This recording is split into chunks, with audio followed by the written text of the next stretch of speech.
जय जय रघुवीर समर्थ. समर्थ म्हणतात की स्त्रीने मनात आणलं तर ती काहीही करू शकते. एक स्त्रीने जर मनात आणलं तर ती काहीही करू शकते असं समर्थ आपल्याला इथे सांगतात. आणि म्हणून समर्थ म्हणतात की पुरुषापेक्षाही सामर्थ्य आणि शक्तिशाली ही स्त्रीच आहे. म्हणून समर्थ म्हणतात की पुरुषापेक्षाही सामर्थ्य आणि शक्तिशाली ही स्त्रीच आहे. मनात आणलं तर ती काहीही करू शकते असं समर्थ आपल्याला इथे सांगतात. आणि म्हणून समर्थ म्हणतात की पुरुषापेक्षाही स्त्री ही जास्त कणखर असते. पुरुषापेक्षाही स्त्री ही जास्त कणखर असते.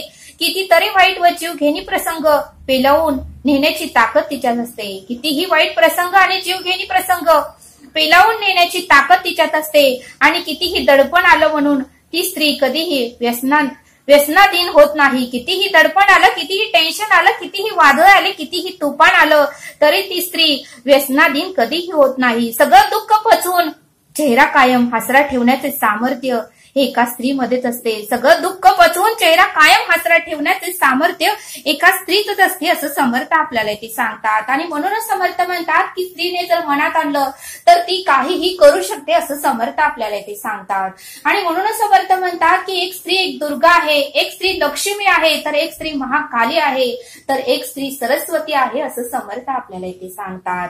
आणि म्हणून समर्थ म्हणतात की घरातील व्यक्तीने तिला जर समजावून घेतले, तिला जर प्रोत्साहन दिलं, तिला जर साथ दिली तर ती काहीही करू शकते असं समर्थ आपल्याला ते सांगतात. आणि म्हणून समर्थ म्हणतात की घरातील पतीने आणि घरातील मुलाने, तिच्या वडिलांने, तिच्या सासऱ्याने तिला जर प्रोत्साहन दिलं तर ती काहीही करू शकते असं समर्थ आपल्याला ते सांगतात.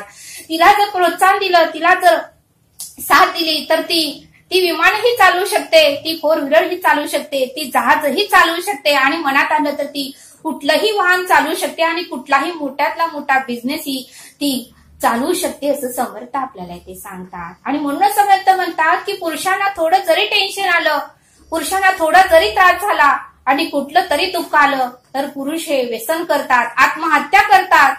आणि समर्थ म्हणतात की पुरुष हे आपल्या शरीराचे नुकसान हे पुरुष स्वतःच करतात. दारू पिऊन, गुटखा खाऊन, तंबाखू खाऊन, सिगारेट ओढून हे पुरुष हे आपल्या शरीराचं नुकसान हे आपणच करतात असं समर्थ आपल्याला ते सांगतात. आणि म्हणूनच समर्थ म्हणतात की स्त्रीने कुठलंही टेन्शन येऊ द्या, ती कधीही व्यसनाधीन होत नाही, कुठलंही व्यसन ती करत नाही. आणि तिच्यामध्ये एवढं सामर्थ्य आहे, ती प्रत्येक संकटांना, प्रत्येक परिस्थितीला आणि प्रत्येक वादळाला, प्रत्येक तुफानाला ती एकटी सामोरे जाते असं समर्थ आपल्याला ते सांगतात. आणि म्हणूनच समर्थ म्हणतात की एक स्त्री 42 पिढ्यांचा उद्धार करते, त्यामध्ये माहेरचे 21 पिढे आणि सासरचे 21 पिढ्यांचा उद्धार एक स्त्रीच करते असं समर्थ आपल्याला ते सांगतात. आणि म्हणून समर्थ म्हणतात की कोणत्याही स्त्रीने अन्याय सहन करू नये. म्हणून समर्थ म्हणतात की कोणत्याही स्त्रीने अन्याय सहन करू नये. जेवढा अन्याय सहन कराल तेवढा जास्त अन्याय तुमच्यावर होईल. जेवढा अन्याय तुम्ही सहन कराल तेवढा जास्त अन्याय तुमच्यावर होईल. आणि म्हणून समर्थ म्हणतात की अन्याय सहन करू नका.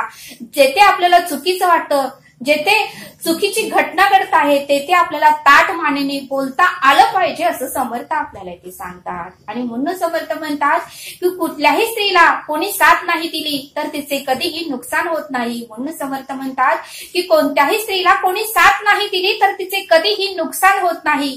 तिचा अंतरीचा आत्मा आणि तिचे सकारात्मक विचार तिला नक्कीच साथ देतात. तिचा अंतरीचा आत्मा आणि तिचे सकारात्मक विचार मात्र तिला नक्कीच साथ देतात असं समर्थ आपल्याला ते सांगतात. आणि म्हणून समर्थ म्हणतात की प्रत्येक स्त्रीने संसाराबरोबर स्वतःचे अस्तित्वही निर्माण करावे. म्हणून समर्थ म्हणतात की प्रत्येक स्त्रीने संसाराबरोबर स्वतःचे अस्तित्वही निर्माण करावे. धुणं भांडी स्वयंपाक मुलांमध्ये पूर्ण वेळ घालवू नये. धुणं भांडी स्वयंपाक आणि मुलांमध्येच पूर्ण वेळ घालवू नये. हे सर्व झाल्यानंतरही त्याच्या पलीकडेही जाऊन स्वतःचं अस्तित्व निर्माण करावं, स्वतःची ओळख निर्माण करावी की जेणेकरून या जगामध्ये, आपल्या घरामध्ये आपल्याला ताठ मानेने जगता यावं असं समर्थ आपल्याला इथे सांगतात. आणि म्हणूनच समर्थ म्हणतात की स्वतःचे अस्तित्व असले पाहिजे तरच आपल्याला ताठ मानेने जगता येते, ताठ मानेने बोलता येते, ताठ मानेने जगात वावरता येते असं समर्थ आपल्याला इथे सांगतात. आणि म्हणूनच समर्थ म्हणतात की प्रत्येक स्त्रीने एकतर तिने बिझनेस तर केला पाहिजे, नोकरी तर तिच्याकडे पाहिजे, नाहीतर कला तर पाहिजे. या 3 पैकी एक तरी सोर्स ऑफ इन्कम प्रत्येक स्त्रीमध्ये पाहिजे असं समर्थ आपल्याला इथे सांगतात.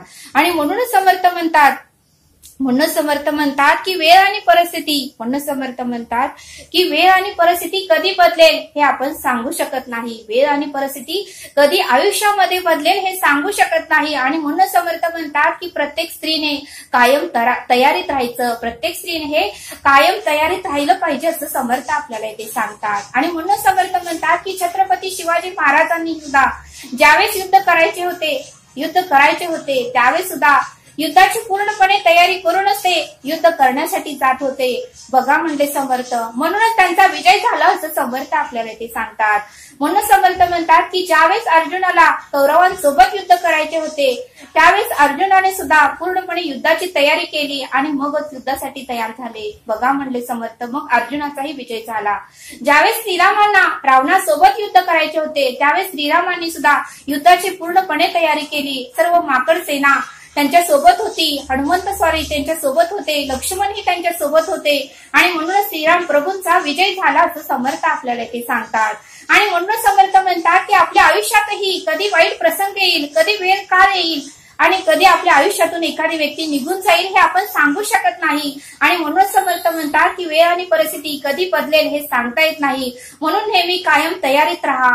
म्हणून समर्थ म्हणतात की नेहमी कायम तयारीत राहा असं समर्थ आपल्याला ते सांगतात. आणि म्हणून समर्थ म्हणतात की जे काही करायचं आहे ते स्वतःच्या बळावर करा. म्हणून समर्थ म्हणतात की जे काही करायचं आहे ते स्वतःच्या बळावर करा. यश आणि अपयश याच्यामध्ये एकच भिंत आहे. म्हणून समर्थ म्हणतात की यश आणि अपयश याच्यामध्ये एकच भिंत आहे. ती भिंत जर नष्ट केली तर आपल्याला यश हे प्राप्त होणारच आहे असं समर्थ आपल्याला ते सांगतात. आणि म्हणून समर्थ म्हणतात की एक स्त्री आईचं कर्तव्य पूर्ण करते, एक स्त्री बहिणीचं कर्तव्य पूर्ण करते, एक स्त्री बायकोचं कर्तव्य पूर्ण करते, तर एक स्त्री मुलीचं कर्तव्य पूर्ण करते.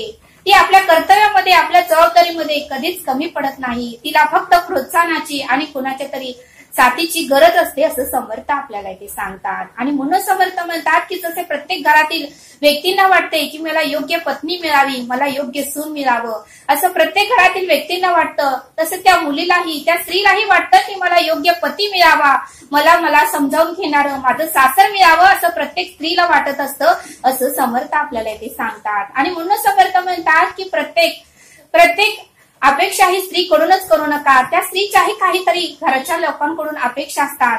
तिलाही समजून घेण्याचा प्रयत्न करा, तिच्याही भावना समजून घेण्याचा प्रयत्न करा आणि तिलाही कधीतरी आनंद देण्याचा प्रयत्न करा असं समर्थ आपल्याला इथे सांगतात. आणि म्हणून समर्थ म्हणतात की भक्तीचे फळ केवळ तेथेच मिळते. म्हणून समर्थ म्हणतात की भक्तीचे फळ केवळ तेथेच मिळते जेथे स्त्री शक्तीचा छळ होत नाही, जेथे स्त्री शक्तीचा छळ होत नाही.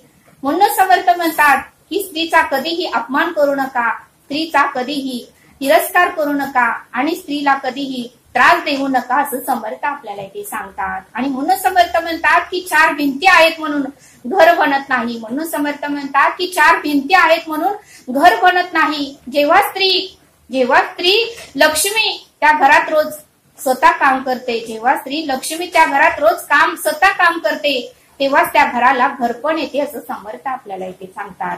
आणि म्हणून समर्थ म्हणतात की एखादी स्त्री माहेरी गेल्यानंतर बघा म्हणले सासरी किती त्रास होतो. तिची किंमत ज्यावेळेस ती स्त्री त्या घरातून 8 दिवस बाहेर जाते त्यावेळेसच त्या घरातील लोकांना त्या स्त्रीची किंमत कळते असं समर्थ आपल्याला ते सांगतात. आणि म्हणून समर्थ म्हणतात की स्त्रीचा कधीही अपमान करू नका, स्त्रीचा कधीही छळ करू नका असं समर्थांनी आपल्याला इथे सांगितलं. आणि म्हणून समर्थ म्हणतात की स्त्रीने मनात आणलं तर ती काहीही करू शकते असं समर्थांनी आपल्याला इथे समजावून सांगितलं. तरी आता आपण येथेच थांबू. धन्यवाद. जय सद्गुरू.